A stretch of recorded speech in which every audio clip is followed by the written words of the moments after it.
हाय, आज आहे पावभाजीचा बेत. तर आपण ह्याच्यामध्ये तेल ऑलरेडी गरम करत ठेवलं होतं. त्यामध्ये जिरा कढीपत्ता टाकला होता. छान गरम होईपर्यंत आपण त्यात कांदा घालून घेतला. एकीकडे सगळ्या भाज्या आपण पावभाजीसाठी शिजवून त्याला स्मॅश करून घेतला.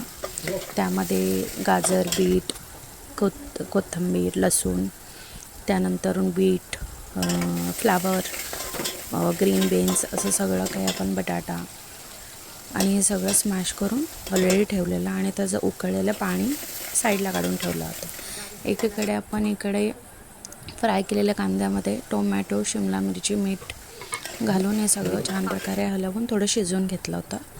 मग थोडंसं वाफ आल्यावर त्याच्यामध्ये हळदी, गरम मसाला आणि धणे पावडर असं सगळं घालून हे मिक्स होऊन दिलं छान असं. मग त्याला परत हलवून घेतलं. थोडंसं एक वाफ येऊन देईपर्यंत हलवायचं आहे छान असं. त्याला एक वाफ आल्यानंतर त्याच्यामध्ये किंचितसं पाणी ॲड करायचं आहे. आता पाणी आपण ॲड करणार आहोत असती जेणेकरून त्याच्यामध्ये एक कसा फ्लेवर आला पाहिजे. आणि त्याच्यामध्ये मी पावभाजी मसालाही घातला आहे. आता पावभाजी मसाला तुम्हाला ज्या अकॉर्डिंग तिखट हवं आहे तसं आपण घातलेलं आहे. आता या प्रकारे आपण स्मॅश केल्या होत्या भाज्या.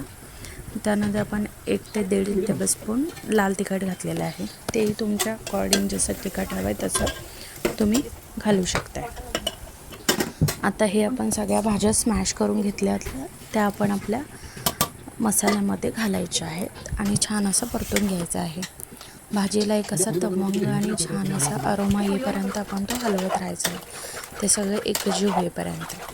हे सगळं हलवून झालं की छान असा एक फ्लेवर येतो. आणि तुम्हाला हवा असल्यास तर तुम्ही कलरही यूज करू शकता, बट मी इथे बीट यूज केला आहे. आणि असं आपण हलवत राहायचं आहे. आता तुम्ही बघू शकताय मी उरलेलं त्यात उकळलेलं पाणी होतं आपलं भाज्यांचं तेही ॲड केलेलं आहे आणि बारीक गॅस करून थोडंसं शिजून दिलं होतं ते पाणी आटेपर्यंत. छान असं आपली पावभाजी तयार आहे. Thank you so much for watching.